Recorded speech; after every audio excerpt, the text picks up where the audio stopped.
दो बातें हो सकती हैं। पहली तो पूर्णतया शारीरिक, कि इस भूलने का संबंध सीधे सीधे मस्तिष्क से हो। आपकी जो स्नायु कोशिकाएं हैं उनके तंत्र से हो।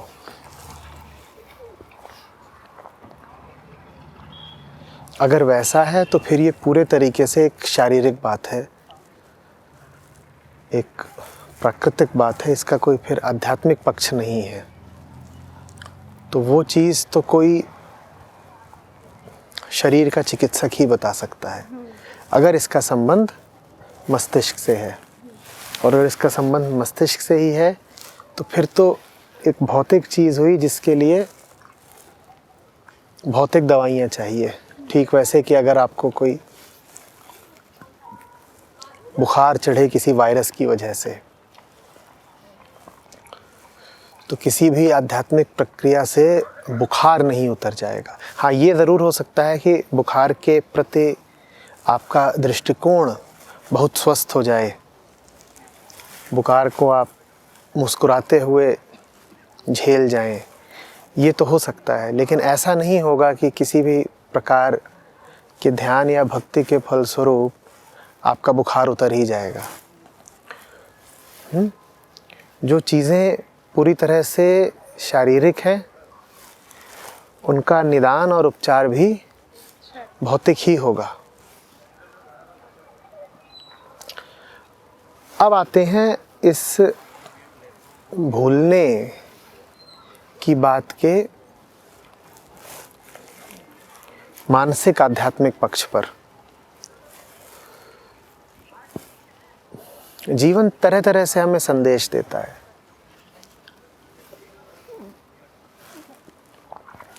कई बार जो चीज़ आपके लिए वास्तव में अनावश्यक हो चुकी होती है,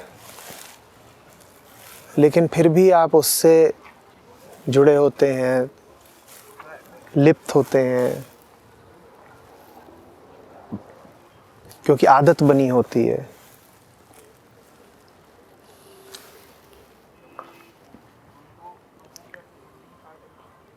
मन उन चीज़ों को फिर भूलना शुरू कर देता है। उनको भूल भूल कर मन आपको संदेश दे रहा है कि इनको भूल ही जाओ, ये इस काबिल नहीं है कि इनको याद रखो। आपका जो सतही मन है वो कोशिश कर रहा है याद रखने की, क्योंकि वो नैतिकता और कर्तव्यों के वशीभूत चलता है।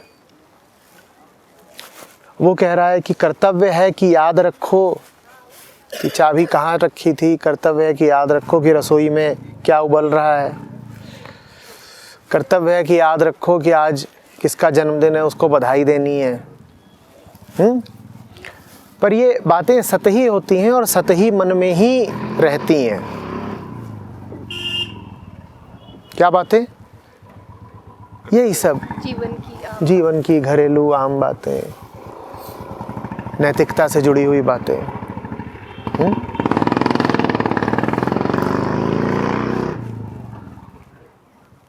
भीतर मन की गहराई में इनको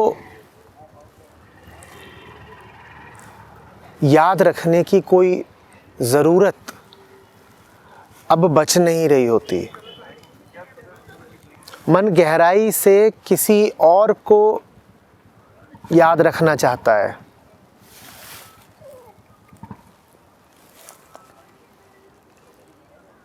तो आप फिर फंस जाते हैं। आप अपने आप को बता तो रहे हैं कि कुछ बातें बड़ी महत्वपूर्ण हैं, उनको याद रखो, उनका ख्याल रखो,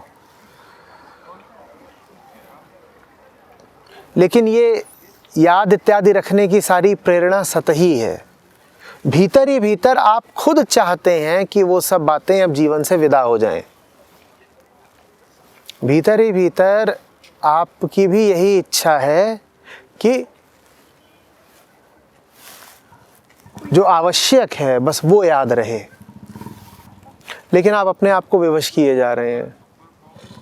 आप अपने आप से कहे जा रहे हैं कि नहीं साहब, ये भी याद रखना और वो भी याद रखना और ये भी याद रखना और वो भी याद रखना है।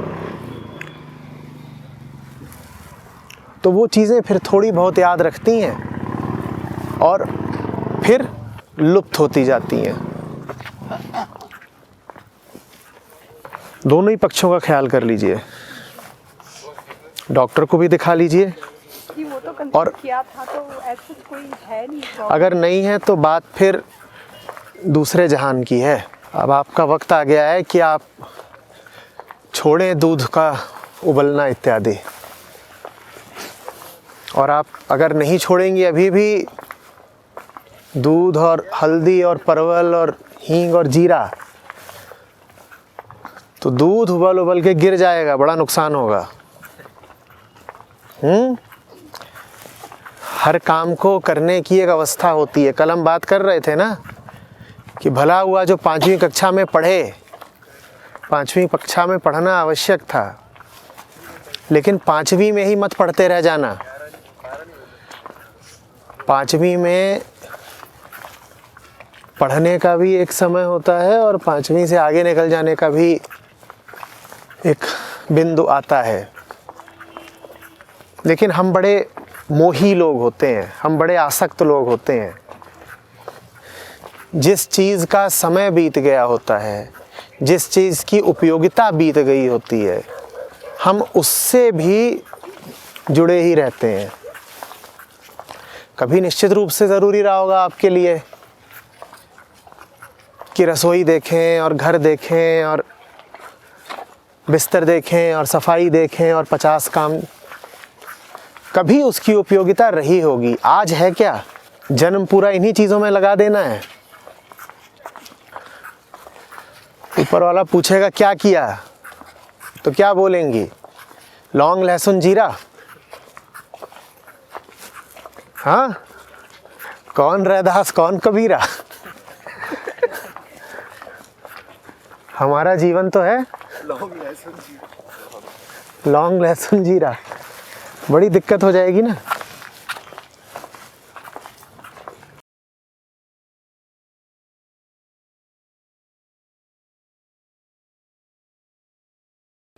नहीं, कोई झटके से नहीं छोड़ देना होता। आप तो स्त्री हैं, प्रकृति के सारे हाल जानती हैं। कोई भी नई चीज़ अचानक से थोड़े ही जीवन ले लेती है।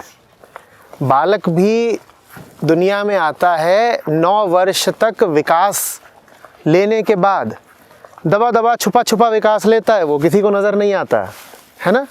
और फिर वो एक दिन अचानक प्रकट हो जाता है। कोई मूर्ख हो तो कहेगा अरे अचानक आ गया जन्मदिन मनाओ। लोग तो यही करते हैं ना, जन्मदिन मना देते हैं कि अचानक आ गया, आज ही के दिन तो आया है। पर आप तो जानती हैं कि वो एक दिन अनायास नहीं आ गया, उसको बहुत पालन पोषण मिला है, बड़ी सावधानी पूर्वक उसकी रक्षा की गई है, उसका विकास हुआ है, तब जा कर के वो एक दिन। तो झटके से थोड़ी कुछ कर देना है। किसी समझाने वाले ने कहा था कि आदमी को परमात्मा को जन्म देना पड़ता है। ये बात अजीब है, हम कहते हैं परमात्मा आदमी को जन्म देता है। पर कोई बड़ा बुजुर्ग कह गया है कि नहीं, आदमी को परमात्मा को जन्म देना पड़ता है, और जन्म देना है तो पहले गर्भ में उसका पोषण भी करना पड़ेगा, और फिर एक दिन वो प्रकट हो जाएगा। सहसा नहीं।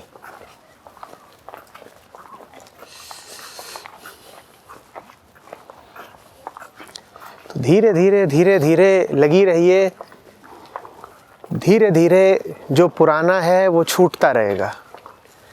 मन नहीं लगता है। धीरे धीरे धीरे धीरे।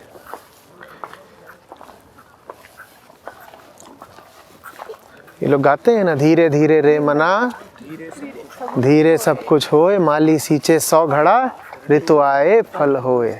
अब वो 100 घड़े व्यर्थ गए क्या? वो 100 घड़े कहाँ गए?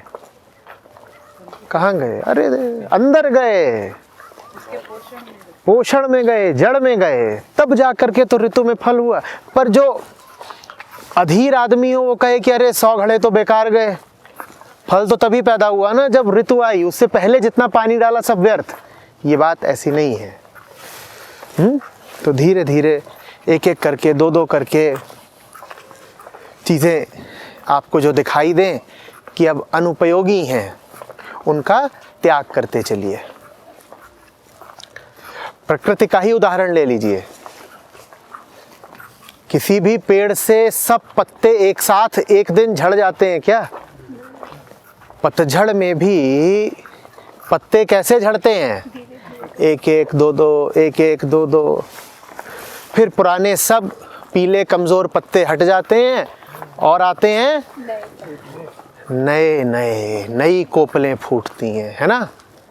और सोचिए किसी दिन आप सुबह उठें और पाएं कि पेड़ पर एक भी पत्ता नहीं, तो इसका मतलब है कि कुछ गड़बड़ हुई है। इसका मतलब ये नहीं है कि पेड़ को बैराग आ गया है, इसका मतलब है कि कुछ कुकृत्य किया गया है। तो अगर मामला भौतिक नहीं है, अगर डॉक्टर कह रहा है कि भूलने आदि की बात का मस्तिष्क इत्यादि से कोई संबंध नहीं है, घटना सहज ही घट रही है, तो उसको सहज घटने दीजिए। उसको अवरुद्ध करने की, बाधित करने की कोशिश मत करिए।